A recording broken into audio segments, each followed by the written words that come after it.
In the year 1572, many Protestant Huguenots were gathered in Paris to celebrate the wedding of the king's sister to a Protestant nobleman.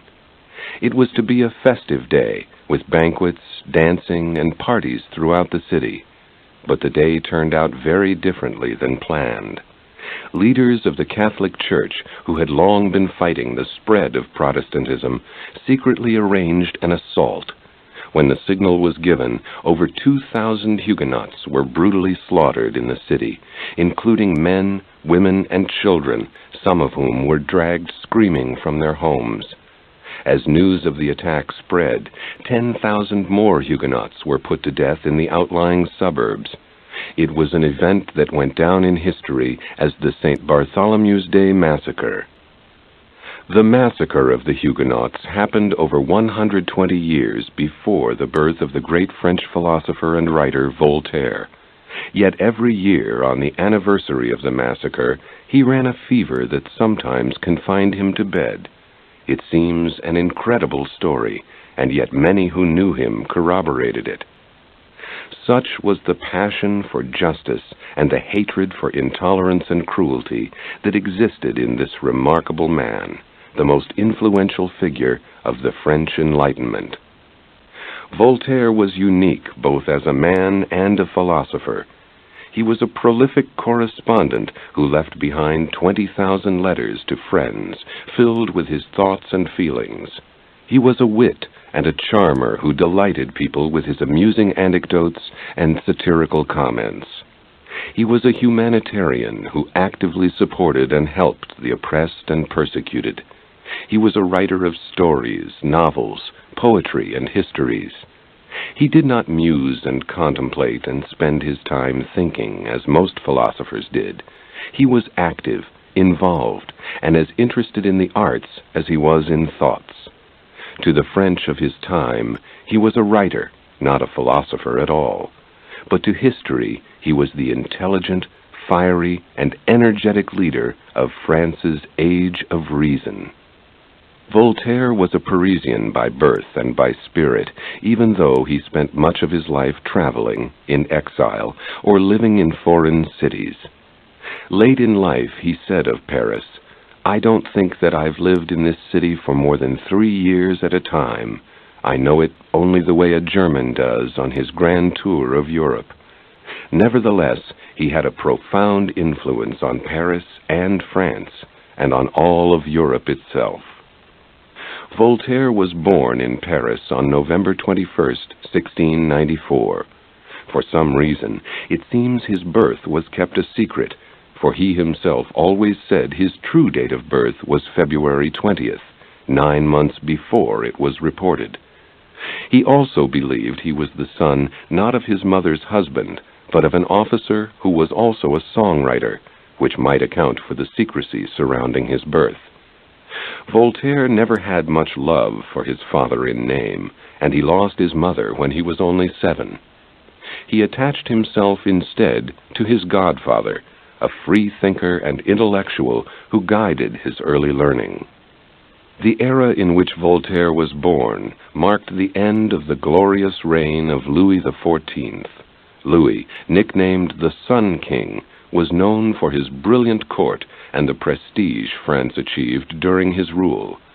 He made it the most powerful country in Europe and ushered in the golden age of French culture. Voltaire always admired Louis XIV and believed his whole life that the best form of government for France, and only France, was an enlightened monarchy. For other countries, he supported a constitutional government. Voltaire's name at birth was François-Marie Arouet. He adopted the pen name Voltaire years later when he was imprisoned in the Bastille, a name thought to be an abbreviated anagram for the French term Arouet the Younger. His parents belonged to the bourgeois, or middle class of France, although there was some aristocratic blood on his mother's side. Because he was unusually precocious, the Arouets sent their son to Jesuit schools in Paris, the best and most exclusive schools in all of France. In school, he developed his love for the classics and his gift for making rhymes, and made lifelong friends who would strengthen his links with Paris. At 16, when he finished his education, Voltaire began his many years of wandering. He spent much time in the city, but he also spent time traveling around the countryside, staying in the chateau of his aristocratic friends. Paris society sought his company because of his cleverness, his genius at writing verse, and his gift for making people laugh, often at someone else's expense. Because of that gift, he also spent a year as a guest in the very unaristocratic building known as the Bastille, Paris's large and famous prison. He was being punished for some scandalous poems against the king, which he may or may not have written. He said he didn't, but it was a habit of Voltaire to deny his own work when it seemed it might threaten his freedom. While in prison, he wrote his tragic play, Oedipe, the first of 50 plays he would write that made him famous throughout France. When it was produced, the year after he was released, it was so successful with the public that overnight he became the leading playwright of his time. He also worked in prison on an epic poem about King Henry IV. He admired Virgil and always dreamed of writing an epic to equal the Aeneid.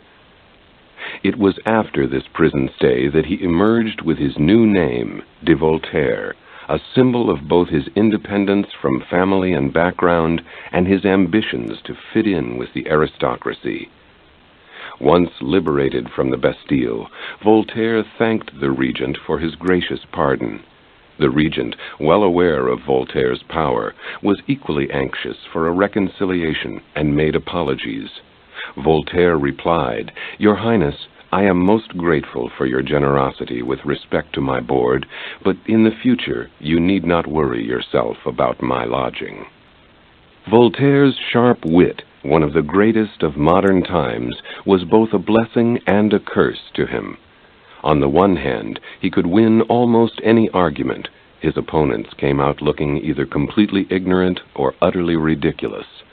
On the other hand, he couldn't resist lampooning the most respected beliefs, individuals, and institutions of his time, a habit that landed him in the Bastille more than once, led to his exile, and even once caused him to be beaten up by thugs, hired by a gentleman who had been the subject of his satire.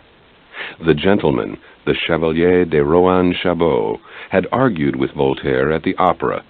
It started when Rohan insulted Voltaire by asking, "What is your name, anyway, Monsieur de Voltaire or Monsieur Arouet?" implying that Voltaire was a commoner pretending to be a nobleman. Voltaire's response was that whatever his name was, he was bringing it honor, which was more than Rohan could say for himself. In the insults that followed, Rohan, like most who went up against Voltaire, came out looking badly. A few days later, Voltaire was dining with a friend when he was told that someone wished to speak with him. When he went out to the street, a number of ruffians hired by Chevalier fell on him and beat him up. Chevalier, watching from inside his coach, cried out, "Be careful not to hit him on the head. Something might come out of that one day." A great deal did come out of that head. Besides his plays, poetry, and philosophy, out came hilarious, if somewhat nasty, witticisms that kept French society constantly amused. When the philosopher Rousseau once sent Voltaire a copy of his new poem, Ode to Posterity, Voltaire sent it back with the simple notation, "I do not think this poem will reach its destination."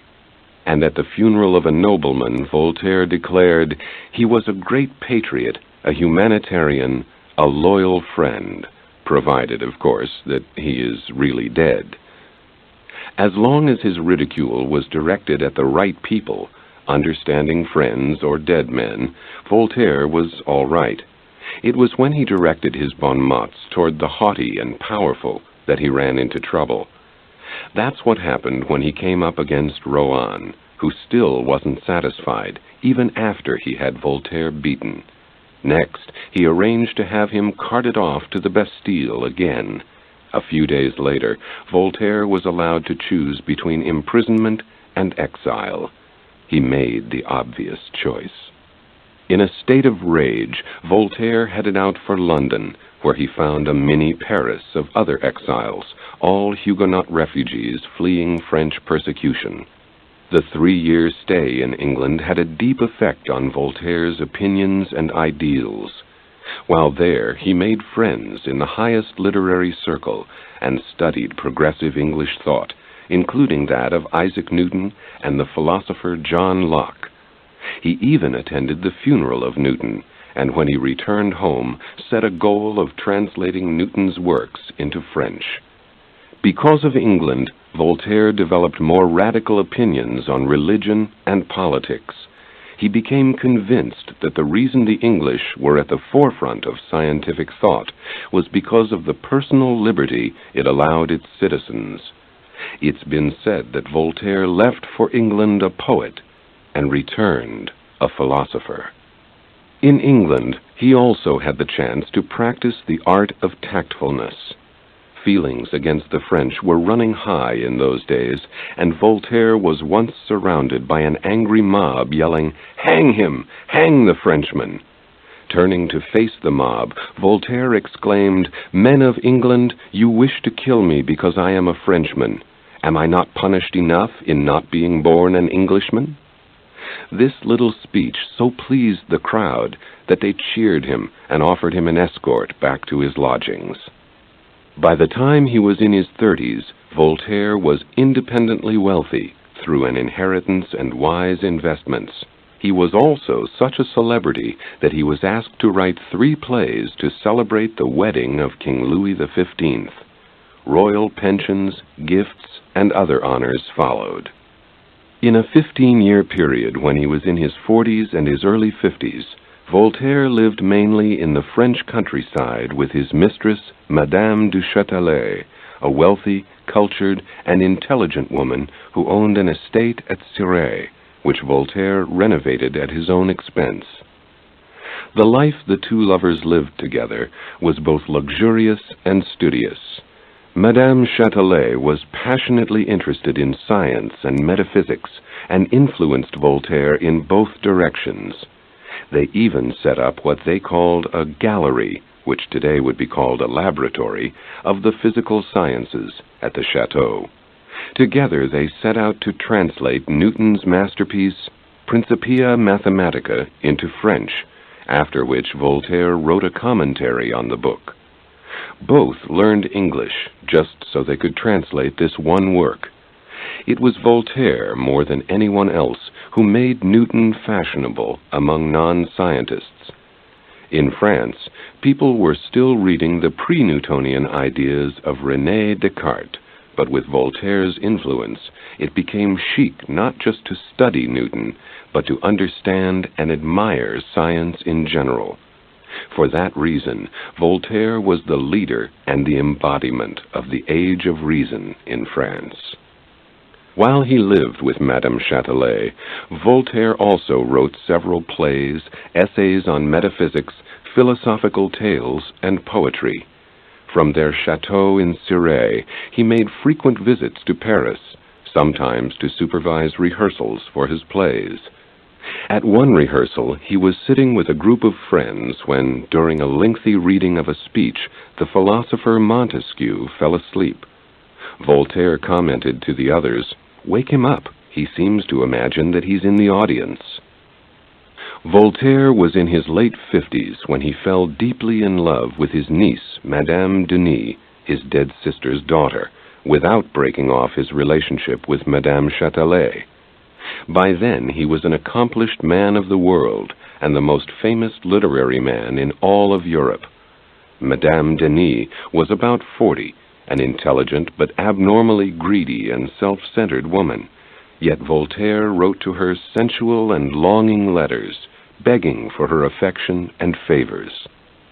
Throughout his life, Voltaire had lovers and mistresses, but he never married, and he also seemed able to keep his passions in check when necessary. Once, when a notorious group of Parisian libertines invited him to an orgy, Voltaire accepted and later gave a satisfactory account of the evening. But when the same group invited him to another orgy the following day, he replied, "Ah, no, my friends, once a philosopher, twice a pervert." When he was 53, Voltaire was guilty of another brash comment that once again forced him into a sort of exile. This time, when Madame Châtelet lost large sums of money at the Queen's gaming table, Voltaire commented to her in English, "You are playing with card sharpers." Unfortunately, there were others in the room who also spoke English. Voltaire was forced to go into hiding at the country mansion of a friend. Here he began exploring a new genre of writing, the fictional story in prose. It would have been a happy time at the mansion, happily writing and enjoying his new art form, but within a year he was hit by a series of personal crises.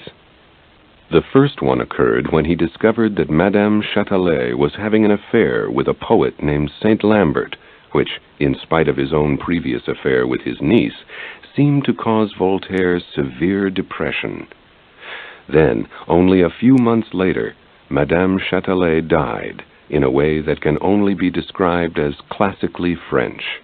She expired giving birth to a baby who was not the child of Voltaire, her lover, nor of Monsieur Châtelet, her husband, but of the dashing young poet, Saint Lambert. Voltaire was present at the time, as the woman who for 15 years had been his guide, counselor, and lover, took her last breath. Following her death, Voltaire began his long exile.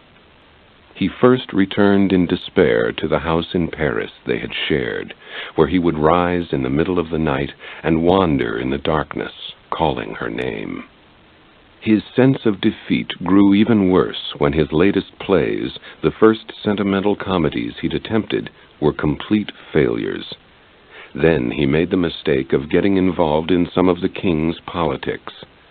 Louis XV made it clear he wasn't welcome in France anymore, so Voltaire moved to Prussia, offered asylum by the progressive King Frederick the Great, whom Voltaire called the philosopher king. He took with him his books, his ideas, and his famous sense of humor. When a noblewoman who had been absent from the court for a long time finally returned, she complained to Voltaire, "The things they say about me are incredible. They even say I retired to the country in order to give birth to twins." Voltaire's clever response was, "Don't be disturbed. I only believe half of what I hear at court." Before long, Prussia too turned out to be a disaster for Voltaire, who never seemed able to get along with any king indefinitely. He quarreled with Frederick when he grew tired of his social and intellectual tyranny. Things reached a crisis when Voltaire wrote a pamphlet that ridiculed the president of Frederick's Academy of Science. The king had all copies of the pamphlet burned and gave Voltaire a severe scolding. Disgusted, Voltaire tried to leave Prussia, but was put under house arrest at an inn in Frankfurt on his way out. When he was released, he intended to return to Paris, but King Louis XV forbade him to enter France. Voltaire suddenly found himself homeless and unwanted in any of the countries of his choice. Finally, when he was close to 60, he found a satisfactory new home near Geneva, Switzerland, which had offered him asylum. He called his estate in the town of Ferney, Les Délices, or the Delights.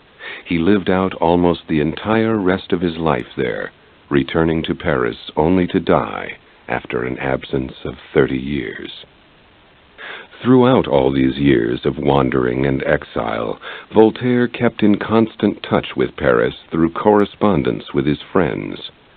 They kept him informed of literary and theater news, sent him the latest books and writings, supervised the performance of his plays, and published his writings. Wherever he lived, whether it be London, Cirey, Prussia, or Geneva, his home welcomed a constant stream of Parisian visitors with whom he discussed the latest artistic and political developments. In a sense, Voltaire ran a literary government in exile. It was in Ferney, when he was rich, famous, and old, that Voltaire became a serious crusader against social and political injustice. He began to sign all his letters with his famous slogan, "Écrasez les femmes," crush the infamous, or crush the evil thing. By the infamous evil thing, he meant organized religion, the church, and Christianity, but more specifically, their intolerance and tyranny. His other targets were the unfair criminal justice system and censorship of the press. He urged his friends to fight for tolerance and freedom, to never give up, and to lie if necessary. At the age of 68, he launched a campaign to reform the French legal system, which included removing blasphemy and homosexuality from the catalogue of crimes, reducing punishments, making trials public, abolishing torture, and guaranteeing lawyers for defendants. He also involved himself in the politics of Geneva, taking the side of the workers and those without civil rights. To help them, he installed a stocking factory and a watchworks on his estate. He called for the liberation of serfs without success, but he did succeed at ending customs barriers that made trade difficult for the merchants and farmers. Although financially secure, embraced by the aristocracy, and old enough to retire without blame, he became a full-time humanitarian, taking on the cause of the oppressed and the miserable. When he intervened on behalf of a persecuted Protestant family named Calas, the philosopher Diderot was so amazed that he wrote to a friend, "Oh, what beautiful use of genius! What are the Calas to him? What can interest him in them? Why should he suspend work that he loves in order to occupy himself in their defense? If I were Christ, I assure you that Voltaire would be saved." The Calas case occurred in 1761, when Voltaire was 67. Marc Calas, the son of a Huguenot cloth merchant, was found hanged in his father's shop in Toulouse. He had been an unhappy young man, prevented from entering the legal career he desired because he was a Protestant. But even though suicide seemed likely, the authorities thought it had been murder. They claimed Marc Calas had been about to convert to Catholicism, and so his own father had killed him. The entire family was arrested and interrogated. The father was tortured, his body broken on the wheel, while he continued to protest his innocence, and later he was executed. Voltaire was enraged. He didn't know whether the father was innocent or guilty, but either way, he saw the case as a good example of religious tyranny. If guilty, the father was an example of Protestant bigotry leading to murder, for he had killed his own son for wanting to be a Catholic. If innocent, the case was an example of the cruelty and tyranny of Roman Catholics, who had set up and executed an innocent Protestant. After studying the case at length, he became convinced the Calas family was innocent, and he mounted a campaign to clear its name. After 3 years, he was successful, and the verdict was overturned. Shortly after, he tried to intervene in another injustice, this time with no success. When a 19-year-old named Chevalier de la Barre was beheaded for having insulted a religious procession and damaging a crucifix, he protested actively and suggested that all philosophers should leave France and settle in the town of Cleves, which had been offered them by Frederick the Great. Philosophers was the term the French applied to the scientific thinkers of the Age of Reason. Although he wasn't able to obtain a reversal on the judgment of young de la Barre, he was able to achieve reversals in other judicial decisions he found unjust.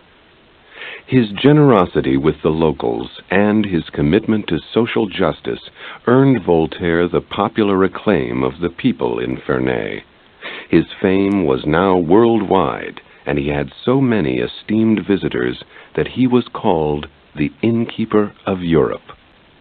While living in Ferney, which he soon made the intellectual capital of Europe, Voltaire produced a constant flow of books, plays, pamphlets, and letters, and wrote his famous book, Candide.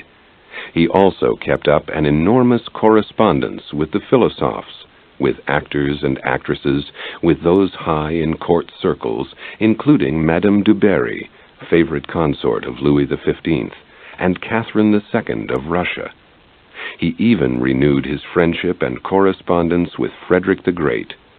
Skeptic as he was, he also rebuilt a church for the villagers and erected it over the sign, Deo erexit Voltaire. Voltaire erected this for God. Never missing a chance to criticize religion, he liked to remark to visitors that it was the only church in Europe that was erected to God. After the Calas case and others of legal injustice, Voltaire moved on to more general programs for extensive legal and social reform. By now, he was a hero. When he returned to Paris in 1773, at the age of 78, he was welcomed as the savior of the Calas family and a champion of human rights. The day after his arrival, more than 300 visitors called on him, nobles, aristocrats, scholars, and commoners alike. When his latest play, Irene, was shown before an ecstatic audience, he was crowned in his box. In his last years, Voltaire continued to work and to campaign for tolerance and reason, even into his 70s. He drank enormous amounts of coffee to keep himself going, as he had his whole adult life. When someone admonished him, saying coffee was a slow poison, he responded, "It must be slow, for I have been drinking it for 65 years, and I am not dead yet." The excitement of the return to Paris eventually affected Voltaire's health. On May 18th, in 1778, he was stricken with uremia and failing kidneys. In the last month of his life, when he remained as an invalid in the mansion of a friend, Voltaire was visited by hundreds of admirers, anxious to pay their last respects. He kept his scathing wit until the end. When visited by two mediocre and obscure dramatists named Lemierre and de Beloy, he dryly commented to them, "Gentlemen, as I take farewell of life, I am consoled by the knowledge that I leave behind me Lemierre and de Beloy." Lemierre liked to retell the story for years later, adding that although he knew he was being made fun of, de Beloy had not. As he lay on his deathbed and a priest arrived to give the last rites, Voltaire asked him if he'd been sent by the local abbot. "God himself," answered the priest. "In that case," said Voltaire, "where are your credentials?" Voltaire suffered much pain on his deathbed, but finally passed away peacefully on May 30th, at the age of 84. The Roman Catholic Church refused to allow his body to be buried in church ground, but his nephew quickly whisked it away to an abbey, clothed just as it was when Voltaire died. There he was given a swift Christian burial by the sympathetic local clergy, which didn't receive the prohibition on such until after the event. 13 years later, during the French Revolution, his remains were transferred to the Pantheon in Paris, where many of France's greatest artists and heroes are buried alongside him. Voltaire died before the dawn of that revolution, which his writings had helped inspire. In his own times, Voltaire was known not as a philosopher, but as a great writer. The public adored his first tragic play, Oedipe, devoured his historical works, and made bestsellers out of his treatises like Dictionnaire philosophique. Voltaire, too, saw himself as a professional writer and was always very sensitive to the opinions of his contemporaries. He wrote and rewrote constantly. His style was clear but never dull, varied but distinctive. He was good at explaining, and he was exceptional at being witty, which endeared him to the public most of all. His contemporary philosopher, Diderot, said, What is it that particularly distinguishes Voltaire from all our young writers? Instruction. Voltaire knows a great deal, and our young poets are ignorant. The work of Voltaire is full of matter. Their works are empty.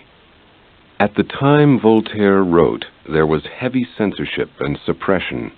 When he visited England, he was impressed with the freedom granted its writers, and hoped to duplicate it in France. But things were different in France. To survive, writers needed the approval of the monarchy, and sometimes the church. If they dared defy these powers, like Rousseau had, they spent their entire lives being hunted through Europe while they desperately sought a safe haven. Voltaire chose a different course, one for which he's often been criticized.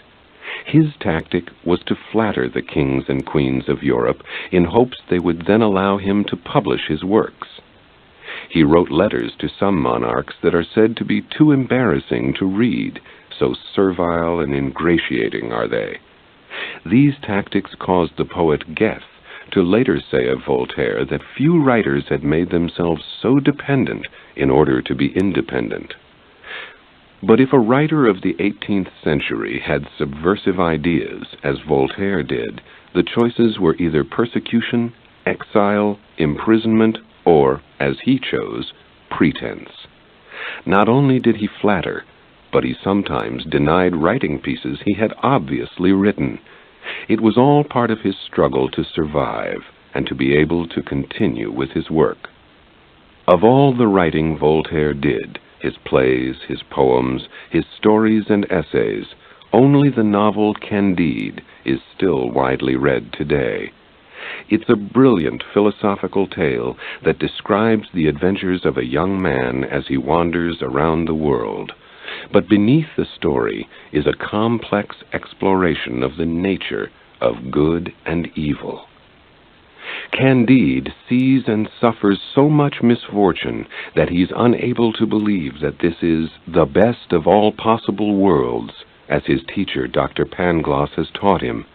He retires with his companions to the country, where he discovers that the secret of happiness is to cultivate one's garden. As a philosopher, Voltaire was not of the contemplative, meditating school. In fact, he was opposed to contemplation for its own sake, and saw philosophy as a discipline that involved intelligent, critical thinking, leading to appropriate action. He was an activist, a crusader, and a reformist who once said, "Man is born for action," and who wrote all his philosophy with political purposes in mind. Philosophy, to Voltaire, was something that demanded hard, concentrated labor. He intensively studied Locke and Newton, criticisms of the Bible, science, and theology. For his whole life, Voltaire struggled with the idea of God. He was what is called a deist. Deists believe in the existence of God based on reason and not on supernatural revelation.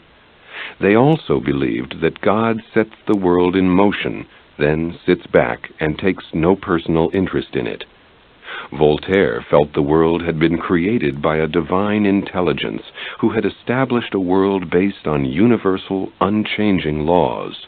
This divinity wasn't worshipped through prayer, priests, miracles, or faith. It was worshipped by admiring its accomplishments in the world. His most famous slogan, "Écrasez les femmes," crush the infamous, was directed against superstition and persecution by the Church and all religions. He strongly opposed institutional Christianity, but he believed in a supernatural power who was best served if people lived good lives. Voltaire felt that God was necessary to explain the universe and life, to give a reason for moral behavior, and to protect the downtrodden common people. It was Voltaire who made the famous comment that if God didn't exist, we would have to invent him. As a deist, Voltaire believed that the universal, unchanging laws of the world included moral laws, just like Socrates and Confucius had taught. He saw ethics as the heart of philosophy and its main task as improving the world. God, he felt, was removed and inactive. He had set up natural laws, and now it was up to humankind to fend for itself. Voltaire was a man of enormous intelligence and unmatched wit, but if there was one characteristic that was his strongest, it was that he could not bear cruelty. From the beginning, he was appalled by the harsh God of the Old Testament and sought instead a God who was kind and loving, but also believable. So grieved was he by human suffering and brutality that he wrote to his friends late in life that he was ashamed of being happy. It didn't seem appropriate in a world that was so ignorant and miserable. Injustice, repression, and cruelty made Voltaire furious. He once said, "I know how to love because I know how to hate." But his greatness lies in that he fought against what he hated and what he loved: justice, freedom, tolerance, and all that benefited human growth and happiness. He defended at great risk and with untiring effort.